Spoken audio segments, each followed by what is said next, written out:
Third down and 20. All right. So we love doing the draft talk. We're going to just, real quick do some more draft talk. First, we're going to start with what prospects are we fading before the actual NFL draft? We'll start with Jake. Who do you think we should fade? My fade prior to seeing any landing spots or anything is Trey Sermon. I think he really got hyped up on this Ohio State, run to the championship game here. He really didn't do much throughout the whole season. He had a great, bowl game and college playoffs, whatever you want to say. Yes, and people compared it to Zeke in that other run. He is nowhere near that as good as Zeke was. He is nowhere near as good as a lot of other running backs in this draft class. Please do not let the hype of Ohio State and just them making it far in the college playoff just influence you here. Please watch other games. He's fine. I think he'll be a running back that will be part of a committee somewhere, but that's about it. I just don't buy into the hype. Where do we think he's going Frank, in rookie drafts right now? I can probably find that real quick. Yeah, I can find that real quick, actually. But while I look this up, Frank, you've done some research on Trey Sermon, right? Like, what were your thoughts going into it? Man, I am very, very torn on Trey Sermon because if you watch it... So, I'll give you the quick story with Trey Sermon. I watched him in Oklahoma, just randomly watching college football on a Saturday, and I was like, dude, this running back is pretty good. And I always mark a little star next to a guy if I am just randomly watching and they kind of pop out to me. I give him that little boost. So then I watched him, and if you like Trey Sermon and you do not want to like him anymore, watch the game against Nebraska this year, because my God, is it rough. But then you watch him against like Northwestern and against Clemson, and it's like, holy crap, he looks like a completely different player. Like, if you watch the Nebraska game or the Penn State game, you come away thinking, well, holy crap, this guy's a complete jag, just another guy. And then if you watch these other games, you're like, well, holy crap, this guy is legitimately good. I try to have tempered expectations on him. I think because this running back class is a little bit weak, I have him currently right now around the RB6 to RB8 range. I do have him as RB6, but I could easily see myself going with Ramondre Stevenson or Chuba Hubbard over him. You have him over Chuba Hubbard right now? It's close. They're on the same tier, right? Okay, wait, hold on. I could give you guys the consensus, actually.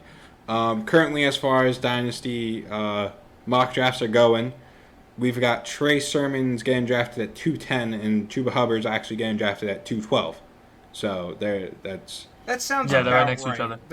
What about Ramondre Stevenson? I'm curious. He's much farther down the list at 306. I think he's going to start rising pretty soon. Though, I don't want to take anyone's take, but the only other running back in between them is Jamar Jefferson at 301. Yeah, I'm not necessarily going out and looking to buy Trey Sermon, but at the same time, it's like, dude, the fact that he's at a late second is really not all that bad. Like, I mean, at that point, I think it's worth the risk. Whether it's him, Chuba Hubbard, or Ramondre Stevenson, I think it's worth the risk at that point. I just think where, like that, mid to late second round where you're going to have to take him, I think there's going to be much better wide receiver prospects available that I'd rather have. And that's the reason I'm fading him pretty much agree. No matter what. Wide receiver I just wish prospects. I knew what the hell was happening. Like, I wish I could talk to him and be like, dude, what the hell happened at the beginning of the season? Wide receiver prospects that are getting drafted around there include Elijah Moore, Diami Brown. Oh my God, you're right. That's really it. It's Seth just Williams, not even I guess. close. Like, it's just not even close to me. It Elijah does feel Moore like a or bait Diami taking Brown, those like, guys. there's no chance I'm taking Trey Sermon there. Yeah, you're right. I think you're right. All right. Anyways. Actually, so since we were just asking for Frank's opinion on that, like, Frank, who do you have as your running back that you're not running back, but prospect that you're fading? who might. Well, have you to got be it right. running It's a back. running back, and it's the one that you mentioned is being drafted in between him, and that's Jamar Jefferson. I just don't see it with Jamar Jefferson. I really think he's a Jag. I know he's all over the place in the rankings right now from the community. I have him on the much lower end. Let me check exactly what it's at for you guys. It's not very high. I can tell you that right off the bat. I have him right now at running back 11 out of the 14 that I have currently graded. Apparently the one knock on him is his speed. I think that his quickness and his speed, not long speed, but in terms of vertical and lateral quickness and lateral speed, is actually the one positive I do have on him. He doesn't break a ton of tackles. He has good vision, but it's nothing to really, take the cows home. His contact balance is meh. His pass blocking is meh. I just think as a prospect in general, he's very meh. Almost like a jack of all trades, master of none, but even the trades that the jack of trades is kind of under average. I just don't really see it with Jamar Jefferson. I don't understand the hype. Maybe he comes in and he's just like a decent back. I don't know, maybe like a Devontae Freeman. Even then, it's like Devontae Freeman, I felt like broke so many more tackles and was so I was going much to say, more Devontae Freeman was explosive. pretty good for a couple years. I don't know. I just don't see it. I think Jamar Jefferson is going to be a day 3 pick at best. And I think that when people see that come draft time, it's going to kind of bump his stock down. But because he's now like the Hakeem Butler of running backs, that's just always going to see him be drafted in like the 3rd round in a dynasty draft because now he has that name value. Yeah. I think I've seen him, this is just anecdotal, but I've seen him actually go at the end of first round in certain mock drafts. I think they were non-super flex, but regardless, that is just a very high spot to be taking Jamar Jefferson. Lounis, who do you have as your prospect that you're looking to fade? The prospect I'm fading, he's going to be someone who rises on a ton of people's boards once people see how early he got drafted, because every draft analyst has him as a top, probably like in the 2nd round being drafted, if not the very early 3rd in the real-life NFL draft. But it's Tutu Atwell. I know Frank didn't agree with the comp that I gave him, but he gives me too much of Tavon Austin vibes when I watch him. And I don't understand, like, I see guys like, and he's normally really good with his rankings. I see guys like Daniel Jeremiah had him at like, I think at like 38th best prospect. And I just feel like there are, I don't have the exact number off the top of my head, but there might be close to around 10 receivers I think I'd rather have over him, if not more. He's 5'9", 170. He's not the type that like at least with Devontae Smith, people could say he's small. If you watch him, he plays bigger than what he is. Like he will outjump your number 1 corner. He's just dominant with his route running. Tutu Atwell is he's extremely fast and quick, but like for the rise that he's gonna get after if all these draft analysts are correct and he does end up being like a day 2 pick, he's gonna rise up boards, possibly go like somewhere in the 2nd round in fantasy drafts. I don't know. There are probably like 10 to 12 receivers I'd take ahead of him with how talented this class is. Like, I'll take someone like an Amari Rodgers ahead of him. I would also There's a ton of guys. I would also be looking to fade Tutu Atwell. Just real quick, looking at the mock drafts, though, it seems like he's currently not even going in the top 3 rounds, which is kind of surprising. It's gonna raise after draft night. I do think I it's going to shoot raise up. as well.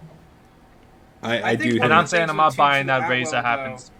though, is that Tutu Atwell, first off, I think the NFL is definitely going to value him more than Dynasty because he just has one of those coveted skill sets as a burner that is pretty decent with the ball in his hands. He's not as quick as he is fast, but he does give me that Mike Wallace kind of vibe. And last year there were some Mike Wallace-esque receivers, but I don't think any of them were as natural of a deep threat as Tutu Atwell is coming out. So I would not be surprised to see him go early if you need someone to take the top off a defense. I think he's this year's KJ Hamler of last year. I think that's probably the best comparison as far as last year's wide receivers go. In which case, like KJ Hamler doesn't. He's going to be a day 2 either. pick in real life. The one thing about Tutu that I will say, just to end it, is that you were talking about receivers that play bigger than they are. I do think that Tutu Atwell plays taller than he is. And that's why he kind of gives me that Mike Wallace vibe, like the kind of guy that you can give him the ball on a screen pass, and while he's not going to, like, Antonio Brown juke the crap out of people, it's like if you give him a crease, he'll just take it to the house, as well as he's the kind of receiver he can, you do a little double move, he just puts his foot in the ground, and he'll burn most corners. All right. So I'll sum up the prospects that we're fading, and then we can move on to the prospects that we're buying. And so what I've got is a combo deal here. I'll try and go real quick through them. I'm just going to go real quick through both of them because they're both players that are very high for consensus, right? And they're players we've covered. Najee Harris and Devontae Smith. We've covered them in detail. I've hated on them a bunch. I even had Kadarius Toney in here before, but I was just like, I've just given him too much hate. And it's the same thing as always, but I'm just going to like bang it on the table and try and instill it as many people's heads, right? Najee Harris didn't go into the draft, and neither did Devontae Smith, because they got draft grades from analysts that they didn't like, right? They were told, we don't rate you as highly as these other prospects, that we don't think you're as good enough, right? Then they come back, they play better. But the issue is they're playing against people that are younger than them. It's not the same as like a junior in high school versus a junior in college. But you can't tell me there isn't a difference between a senior in college and a junior in college. You have a whole nother year of experience in a lesser league. And that's just one issue with it. My issue with Devontae Smith, I've beat it over the head. He's tiny. He's got a very small BMI. There's very overwhelming evidence that people with such a low BMI do not do well. Maybe he can put on weight. I just think after 4 years he would have done it already. I think this is his playing weight, and that's what he's going to try and be in the NFL, and it's not going to pan out.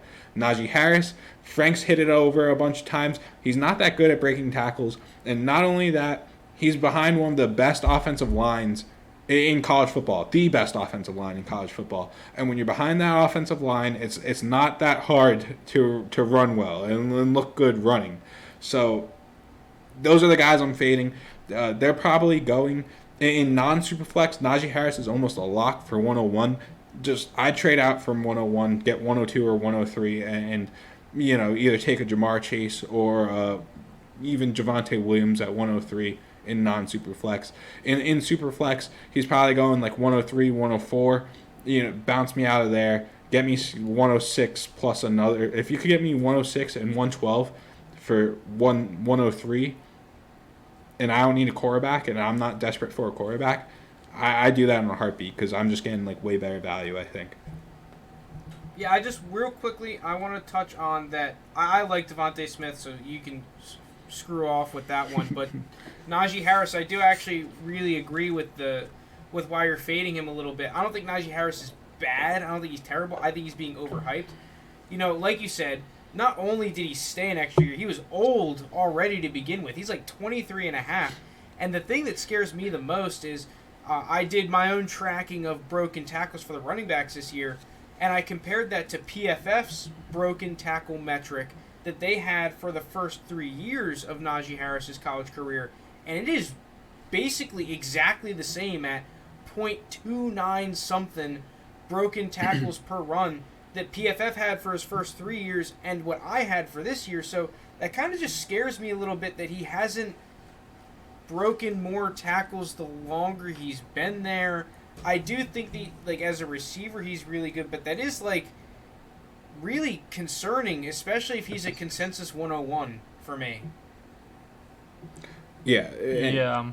Go ahead, Lounis. And to the point you're gonna say, Najee Harris turns 23 in 7 days. I just looked it up.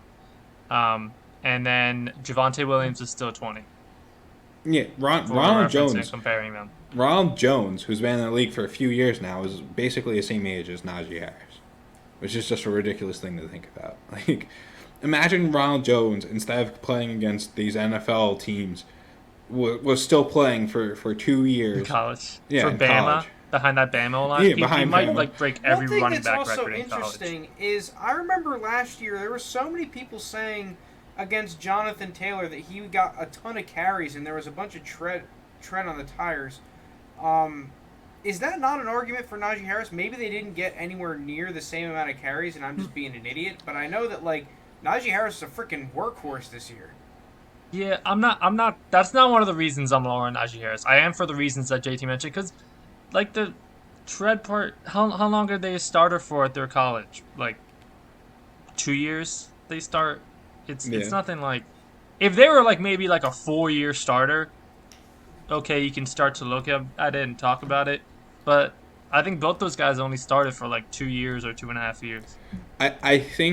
I think the issue with the Jonathan Taylor and like looking at his carries and whatnot is more so that the running back class was very stacked and you had so many good wide receivers that you kind of at that point were just nitpicking the guys, like trying to like put them down and like which ones could be bad. I think that was more so what kind of happened. Frickin' Taylor might have got just like way more carries, which is why we're not hearing about it. That could be. I'm not looking at it. He did have a lot of carries. He did have, but I don't know. I think he had less than what Derrick Henry